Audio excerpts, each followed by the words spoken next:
Inside a private meeting room a few steps from the White House, a soft-spoken career diplomat looked across the table at one of Donald Trump's closest trade advisors and said something that, according to 5 separate sources briefed on the conversation, changed the tone of the entire negotiation. Her name is Janice Charette. Her title is Chief Trade Negotiator to the United States. And the warning she delivered was not a threat, not a tantrum, not a political stunt for the cameras. It was calm, deliberate, and according to those in the room, deeply unsettling for the Americans who heard it. She told United States Trade Representative Jameson Greer that if the White House goes ahead with new 50% tariffs on August the 19th, the talks between Washington and Ottawa would hit what she called a cliff. Not a bump, not a delay, a cliff. And once negotiators go over a cliff, there is no controlled descent on the other side. This is the story of how a soft-spoken civil servant became the most important person standing between 2 allied nations in a full-blown economic rupture, and why her warning landed in Washington with more weight than anyone expected. To understand why this moment matters, you have to go back to where this entire conflict began, because this is not a story that started this month, or even this year. It started in the earliest weeks of the second Trump administration, when the president signed an executive order declaring that the flow of fentanyl across the northern border into the United States constituted what the White House called an unusual and extraordinary threat to national security. On February the 1st, 2025, that order became the legal foundation for tariffs on Canadian goods. According to the Council on Foreign Relations, Trump followed through in March of that year, imposing sweeping tariffs on America's 3 biggest trading partners at once, Canada, Mexico, and China, all justified by the same fentanyl argument. The numbers behind that justification, though, were always contested. Canadian and American government data, reviewed by outlets including Press TV, showed that less than 0.1% of the fentanyl seized at U.S. borders between 2022 and 2024 had actually crossed through Canada. The overwhelming majority came through the southern border with Mexico. Canada's government pointed to this repeatedly. Ottawa had already spent over $1 billion Canadian strengthening border surveillance, appointed what officials called a fentanyl czar, formally designated several transnational criminal organizations as terrorist entities, and stood up a joint strike force with American counterparts, all specifically to address the concerns Washington had raised. The then Canadian Prime Minister, Justin Trudeau, said in March of 2025 that the continued imposition of tariffs despite these efforts proved the legal justification was, in his words, totally false. But the tariffs went ahead anyway. 25% on Canadian goods effective March the 4th, 2025. And that decision set off a chain reaction that has now played out for well over a year, dragging in provincial premiers, liquor store shelves, dairy farmers' auto plants, and eventually landing on the desk of a woman named Janice Charette in the summer of 2026. Charette is not a political appointee looking to make headlines. She is a career civil servant with one of the most experienced resumes in the Canadian government. Before taking on the role of Chief Trade Negotiator in February of 2026, she served as Clerk of the Privy Council, essentially the top civil servant in the entire Canadian government, not once but twice. First under Stephen Harper and Justin Trudeau between 2014 and 2016, and again from 2022 to 2023. In between those 2 stints, she served as Canada's High Commissioner to the United Kingdom for nearly 5 years. This is someone who has sat across the table from prime ministers, foreign secretaries, and now the trade envoy of the most unpredictable American president in modern history. Multiple sources briefed on the current negotiations describe her the same way, as shrewd, careful with her words, and not prone to exaggeration, which is exactly why, when she used the word cliff, people in that Washington meeting room reportedly sat up. Let's talk about what actually happened after those initial 2025 tariffs, because the retaliation from Canada is central to understanding why Washington escalated again this summer. In response to the original fentanyl tariffs, nearly every Canadian province and territory, all except 2, halted the purchase and retail sale of American alcoholic beverages. Liquor stores across the country pulled American bourbon, American wine, and American beer off the shelves entirely. At the same time, Canada maintained a 25% tariff on American motor vehicles that did not qualify for preferential treatment under the trade agreement known as CUSMA, the United States-Mexico-Canada Agreement, which had replaced NAFTA back in 2020. Then came July of 2026. According to reporting from NPR, Fortune, and PBS News, Trump signed 3 separate proclamations invoking what one senior administration official described on a call with reporters as Section 338 of the Tariff Act of 1930, a law so rarely used that several Democratic lawmakers had actually tried to get it repealed the year before, warning that a president could use it to destabilize the entire economy. Trump used it anyway. The White House claimed Canada was discriminating against American exports of autos, alcohol, and cheese, and pointed directly to Canada's retaliatory measures, the very same alcohol bans and auto tariffs that had been Canada's response to the original fentanyl tariffs, as the justification for this new round. This is where the story gets its sharpest edge, because these new 50% tariffs under Section 338 did something previous rounds had not done. They explicitly stripped away protections that had existed under CUSMA. In the past, when Trump imposed tariffs tied to the fentanyl emergency, goods traded under the CUSMA agreement were eventually carved out and exempted. This time was different. According to Global News, this marked the first time Trump made it explicitly clear that CUSMA protected goods were not exempt from the new duties. Legal experts interviewed on the subject, including Gary Huffbauer, a senior fellow at the Peterson Institute for International Economics, put the odds of a successful legal challenge at roughly 50-50. And noted that even if Canada took the matter to the World Trade Organization or a CUSMA dispute panel, a final ruling could take well over a year, and Trump, in Huffbauer's assessment, takes what he called a dim view of international tribunals in the first place. The White House gave 30 days before the new tariffs would take effect, which is why the date August the 19th, 2026 became the deadline hanging over every single meeting that followed. According to the U.S. Trade Representative's Office, the new 50% tariffs would apply to nearly $20 billion worth of Canadian imports, covering, according to details compiled by the Canadian Federation of Independent Business, dairy products including milk, cream, whey and related ingredients, electronics and telecom equipment, furniture and home goods, building materials like lumber, plywood, doors and cement, plastics and packaging, clothing, footwear and luggage, toys and sporting goods, machinery and manufacturing inputs, cosmetics and fragrances, and a wide range of agricultural products. Energy, potash, fish, and critical minerals were excluded, but everything else was on the table. $20 billion sounds like an enormous figure, and it is, but context matters here too. According to U.S. Census Bureau data, cited by Reuters, that number represents about 5.2% of the $383 billion in goods the United States imported from Canada in 2025. So this was not designed to collapse the entire trading relationship in one blow. It was designed, many analysts believe, as leverage, a pressure point aimed squarely at forcing Ottawa back to the table on Washington's terms. And Ottawa did come back to the table, repeatedly.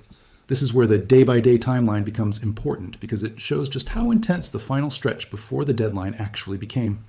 According to CTV News and the Globe and Mail, Canada's Trade Minister, Dominic LeBlanc, the man formerly responsible for Canada-U.S. relations, and Chief Negotiator Janice Charette traveled to Washington for face-to-face talks with U.S. Trade Representative Jamieson Greer on multiple occasions across a compressed 3-week window in early to mid-August. Tuesday, the 11th of August, Tuesday, the 12th, Thursday, the 13th. 3 meetings, by some counts 4, in as many weeks, each one lasting up to 90 minutes. Each one held inside Greer's own office, just steps from the White House. It was during this stretch, specifically in a meeting the week before August the 19th, that Charette delivered her warning. According to the Globe and Mail, which first broke the story, and which cited 5 sources briefed on the discussions, Charette told the Americans directly that if the White House proceeds with the new tariffs on the 19th, it would represent what she called a cliff, a moment that risks halting the negotiations altogether. 4 of those 5 sources added an additional layer to her warning. She reportedly cautioned the Americans about the public mood inside Canada, telling them that if Trump followed through, Ottawa would not be able to rein in or control how the Canadian public, or more specifically how Canada's provincial premiers, would react. In other words, this was not simply a warning about federal government policy. It was a warning about political forces inside Canada that even the federal government in Ottawa might not be able to contain once unleashed. CTV News independently confirmed elements of this account on Wednesday, the 13th of August, reporting that sources told them Charette had warned her American counterparts that if new tariffs go into effect next week, further trade negotiations may be at risk. According to BNN Bloomberg, one industry source close to the discussions clarified that no formal ultimatum was given to Greer, but that he did, in that source's words, understand the reality of the situation. The same source told BNN Bloomberg that Charette conveyed something very specific and very concrete to the Americans, that there's no way the federal government in Ottawa could push individual provinces to return American alcohol to store shelves without comprehensive and meaningful tariff relief for industries like steel and aluminum in return. That single detail matters enormously because it shows this is not an abstract diplomatic standoff. It is built on specific, tangible trade-offs. According to BNN Bloomberg, the proposals on the table by mid-August included removing counter tariffs on autos and lifting the provincial bans on American alcohol, changes to how Canada manages its protected dairy quotas, all of it in exchange for relief from what are known as Section 232 tariffs, a separate set of American duties currently running between 15 and 50% on steel, aluminum, and copper products, 25% on autos and trucks, and 10% on softwood lumber and timber.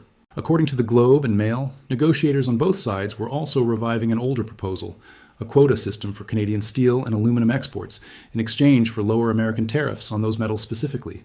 There's a phrase that came up repeatedly in the reporting from The Logic, a Canadian outlet that spoke with two additional sources, identified as Simard and Darby, who confirmed Charette had delivered a version of this same warning.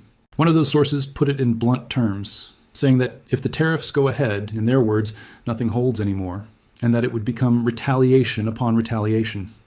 That source added that Canada, if this escalation happens, would essentially not be able to focus on anything else. Every other file on the federal government's desk would take a back seat to managing the fallout. Now, here's where the story takes an important turn. Because despite all of this tension, despite the cliff warning, despite the blunt language from sources close to the talks, the most recent reporting as of this week paints a more complicated and in some ways more hopeful picture. According to Reuters, reporting from Ottawa on Thursday the 13th of August, a Canadian government source directly familiar with the negotiations said that talks were, in that source's own words, progressing well, and that Washington also wanted an agreement in place before the August 19th deadline arrived. The source told Reuters they were seeing, quote, some positive aspects from the U.S. side too, though they stopped short of predicting a specific outcome. This is a genuinely important nuance that any honest account of this story has to include. The public warning from Charette and the private optimism from government sources about the state of talks are not necessarily in contradiction. Diplomats frequently apply maximum pressure at the table while simultaneously working toward compromise behind the scenes. According to the Saskatchewan Premier Scott Moe, who commented publicly on Thursday the 13th, the latest round of talks between Canada and the United States were, in his assessment, encouraging, though he urged both sides to keep the broader goal of renewing the full USMCA agreement as the central focus, rather than getting lost in piecemeal fixes. Not everyone in Canada is convinced that piecemeal fixes are even the right approach. The opposition Conservative Party, according to reporting from Canada's National Observer, has been publicly pressuring Prime Minister Mark Carney to show what they called backbone, urging him to stop making unilateral concessions in pursuit of a tariff-free deal. It's worth noting here that Canada has already made a string of preemptive concessions over the past year, according to the Globe and Mail, including killing a planned digital services tax that had been a major irritant for American technology companies, and rolling back a Canadian content levy that had applied to streaming services. Despite those concessions, the trade talks, according to the Globe's reporting, remained largely at an impasse for months before this recent acceleration in meetings. The Conservatives have specifically called for Canada to build what they describe as a strategic reserve of critical minerals, one that would be made available on preferential terms to any country willing to offer Canada tariff-free access to its own market in return. A clear signal that some in Ottawa want Canada to diversify away from overwhelming reliance on the American market altogether. And there is early evidence that diversification is already happening. According to Canada's State of Trade 2026 report, the country's overall goods trade with the United States actually declined through 2025, as a direct result of the tariffs and the broader uncertainty around trade policy. At the same time, Canada's exports to markets outside the United States increased, driven in large part by growth in gold and energy commodity exports. There's also a warning from someone outside the current government worth including here, because it adds important context about how fragile any deal might be. David McNaughton, who served as Canada's ambassador to the United States during Trump's first term, told BNN Bloomberg this week that while Canada has put together a substantial package of proposals, he is skeptical the American side is ready to accept anything close to comprehensive. In his assessment, quote, at the end of the day, the only person that's going to make the final deal is going to be the president, and he suggested Trump may not currently be prepared to sign off on the kind of full resolution Canada is seeking. McNaughton also cautioned against Canada making what he called piecemeal concessions, warning that doing so could leave the country exposed to future tariff threats down the road, essentially trading away leverage today only to face the same pressure campaign again next year. It's worth pausing here to address something directly, because accuracy matters more than drama. As of the most recent reporting available, the 50% tariffs have not yet taken effect. The deadline is August the 19th. Multiple sources describe talks as intensifying and, according to at least one Canadian government source speaking to Reuters, progressing well, with indications that Washington shares an interest in reaching a deal before the deadline hits. Whether that translates into an actual signed agreement, A partial agreement, an extension of the deadline, or a full implementation of the new tariffs remains genuinely unknown at this stage, and any script or analysis claiming to know the final outcome in advance would simply be getting ahead of the facts. What we do know with a high degree of confidence based on multiple named sources is the shape of the standoff itself. On one side, Washington, holding a $20 billion tariff threat as leverage, tied to a 50% duty that would touch dairy, autos, adjacent goods, building materials, electronics, clothing, and dozens of other categories. On the other side, Ottawa, led at the negotiating table by Dominic LeBlanc and Janice Charette, working to secure sectoral relief on steel, aluminum, autos, and lumber, while trying to manage a domestic political environment where provincial premiers, opposition parties, and a Canadian public that has already lived through boycotts of American goods and empty shelves where American liquor used to sit are all watching closely. Let's return to Washington itself for a moment, because that's where this entire drama has physically played out. Meeting after meeting, inside government buildings just blocks from the White House. It is worth remembering that Washington is not just the backdrop here. It is the literal site of every single one of these high-stakes conversations.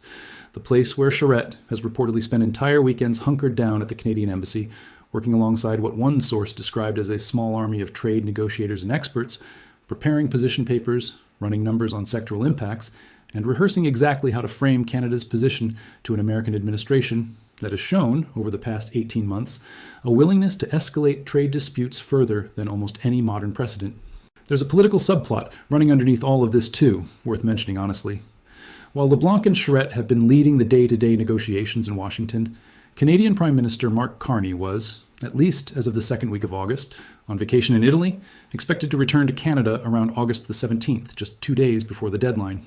According to Bloomberg's reporting, this has become part of a broader political balancing act for Carney, who made a pledge to Canada's premiers roughly a year ago that he has since repeated many times, though Bloomberg's reporting does not specify the exact content of that pledge in the portion available. What is clear is that Carney faces pressure from multiple directions at once, from the Conservative opposition demanding a tougher stance, from provincial premiers whose economies are directly exposed to these tariffs, and from a negotiating team in Washington trying to close a deal before a hard deadline arrives. So where does this leave things as of right now, with the deadline just days away at the time this is being recorded? The honest answer is that this remains an unresolved live negotiation. Multiple credible outlets, including Reuters, the Globe and Mail, CTV News, Bloomberg, and BNN Bloomberg, agree on the core facts. Janice Charette delivered a warning to Jameson Greer that new tariffs on August the 19th would risk pushing talks over what she described as a cliff. That warning was tied to specific, tangible policy trade-offs involving alcohol, steel, aluminum, autos, and dairy. And despite that warning, as of the most recent reporting, both sides describe the talks as continuing, with at least one Canadian government source expressing cautious optimism that a deal could still be reached before the deadline. There are also elements of this story that remain genuinely contested or unverified, and it's worth naming them directly rather than smoothing them over. The precise wording Charette used beyond the word cliff has not been independently confirmed by any single named on-the-record source. It comes instead from multiple anonymous sources, speaking to different outlets who broadly corroborate each other. The claim from one source that nothing holds anymore if tariffs proceed reflects that individual's characterization of the stakes, not a direct quote from Charette herself, and should be understood as analysis from someone close to the talks, rather than an official Canadian government position. Similarly, Trump's original justification for these tariffs, tied to fentanyl trafficking through the Canadian border, has been directly disputed by government data, showing that figure at under 0.1% of total fentanyl seizures, a discrepancy that multiple outlets, including Press TV, have reported, but which the White House has not directly addressed in its later Section 338 justifications, which instead pivoted to arguments about autos, alcohol, and cheese. It's also worth being clear about what has not happened. As of this recording, the 50% tariffs have not been implemented. No final trade deal between Canada and the United States has been announced. No extension of the deadline has been confirmed. And no breakdown or halt in negotiations, the very cliff Charette warned about, has occurred either. This is, right now, a negotiation still very much in motion, with real deadlines, real economic stakes, and real political pressure bearing down on negotiators in Washington and in Ottawa at the same time. What makes this moment different from previous rounds of this ongoing trade dispute is the seniority and the tone of the person delivering the warning. This wasn't a press release. It wasn't a tweet. It wasn't a fiery statement at a podium designed for domestic political consumption. According to every source cited across this reporting, this was a quiet, deliberate message delivered directly, negotiator to negotiator, inside a closed room in Washington from someone widely described, even by people inside the process, as careful, measured, and not given to overstatement. That is precisely why, according to those familiar with the meeting, it landed the way it did. When a negotiator known for choosing her words carefully starts using the word cliff, people on the other side of the table tend to listen differently than they would to a more predictable, more theatrical threat. Whether that warning ultimately becomes the turning point that pushes Washington toward a deal, or whether the two sides walk right up to the edge of that cliff on August the 19th and find out the hard way what happens next, is something that remains to be seen. What is certain is that Janice Charette, a career civil servant who spent decades operating behind the scenes of Canadian government before becoming its lead voice in Washington, has now become one of the central figures in a trade relationship that touches everything from dairy farms in Quebec to steel plants in Ontario to liquor store shelves in provinces from coast to coast. To summarize where the facts actually stand, based on named and checkable sources, the trade dispute originated with fentanyl-related tariffs imposed by the Trump administration in early 2025. Tariffs whose underlying justification was directly disputed by government seizure data. Canada retaliated with alcohol purchasing bans across nearly all provinces and auto tariffs of its own. In July of 2026, the Trump administration escalated dramatically, invoking the rarely used Section 338 of the Tariff Act of 1930 to impose 50% tariffs on a wide range of Canadian goods, this time explicitly stripping away previous CUSMA protections, with an effective date of August the 19th, 2026. In the weeks leading up to that deadline, Canada's Trade Minister Dominic LeBlanc and Chief Negotiator Janice Charette held repeated high-level meetings with U.S. Trade Representative Jameson Greer in Washington. During one of those meetings, according to 5 sources cited by the Globe and Mail and independently corroborated by CTV News and BNN Bloomberg, Charette warned that implementing the new tariffs would risk pushing the entire negotiation over what she called a cliff, and that Ottawa would be unable to control the resulting political and public backlash inside Canada. Despite that warning, the most recent reporting from Reuters on August the 13th indicates both governments still want to reach a deal before the deadline, with a Canadian government source describing the talks as progressing well. The sources behind this reporting include the Globe and Mail, which first broke the story of Charette's warning, citing 5 people briefed on the discussions. CTV News and BNN Bloomberg, which independently confirmed elements of that same warning through their own sourcing. Reuters, reporting from Ottawa on the state of negotiations as of Thursday the 13th of August. Bloomberg for reporting on the domestic political pressures facing Prime Minister Carney. The Logic for additional sourcing on the tone and stakes of the warning from individuals identified as Simard and Darby. NPR, PBS News, and Fortune for detailed reporting on the legal mechanics and justification behind the Section 338 tariffs. The Council on Foreign Relations and Congressional Research Materials for background on the original 2025 fentanyl-related tariffs, and the Canadian Federation of Independent Business for the detailed breakdown of which product categories the new 50% tariffs would actually cover. What remains unverified or contested has also been laid out clearly here. The exact language Charette used beyond the word cliff. The characterization from one anonymous source that nothing holds any more if tariffs proceed, which reflects that source's interpretation rather than an official statement. And, most importantly, the final outcome of these negotiations, which, as of this recording, is still unresolved. There's another layer to this story that deserves attention because it shows just how far the ripple effects of this standoff have already traveled beyond the negotiating table itself. Business groups on both sides of the border have been watching this deadline with mounting anxiety. According to reporting cited by InsideTrade.com, industry associations that represent manufacturers, auto parts suppliers, and agricultural exporters have been lobbying both governments directly, warning that a full implementation of the 50% tariffs would not simply hurt Canadian producers, it would raise costs for American companies that rely on Canadian steel, aluminum, and lumber as inputs into their own manufacturing processes. This is one of the more overlooked dynamics in trade disputes like this one. Tariffs framed as punishment for one country often end up functioning as a tax on businesses and consumers in the country imposing them because so much of the modern supply chain between the United States and Canada is deeply integrated, with raw materials and semi-finished goods crossing the border multiple times before a final product ever reaches a store shelf. Take the automotive sector specifically, since it has been at the center of this dispute from the very beginning. Parts for a single vehicle can cross the Canada-U.S. border several times during assembly, moving between plants in Ontario, Michigan, and Ohio before a finished car or truck ever rolls off the line. A 50% tariff applied broadly to that supply chain does not just hit Canadian exporters. It threatens to raise costs throughout an industry that employs hundreds of thousands of workers on both sides of the border. That is part of why CP24 reported this week that hundreds of thousands of jobs could be at stake if a deal is not reached by the deadline. a figure that reflects the deep interdependence of the two economies rather than a one-sided dispute between separate, unconnected industries. The dairy sector adds another layer of complexity worth understanding. Canada has long operated a supply management system for dairy, a system that uses quotas and tariffs to control how much foreign dairy, including American dairy, can enter the Canadian market. American dairy producers and their allies in Congress have criticized this system for years, arguing it unfairly restricts their access despite trade agreements that were supposed to open the market further. Trump's proclamations specifically cited Canada's preferential dairy access granted to the European Union, a separate trade relationship, as evidence that Canada was discriminating against American dairy producers by comparison. Any final resolution to this standoff will almost certainly need to address dairy quotas in some form, which is part of why BNN Bloomberg reported that proposals being exchanged in the Washington meetings specifically included changes to how Canada manages those quotas going forward. It's also worth understanding what a genuine breakdown, the cliff that Charette warned about, would actually look like in practice, based on how previous rounds of this dispute have played out.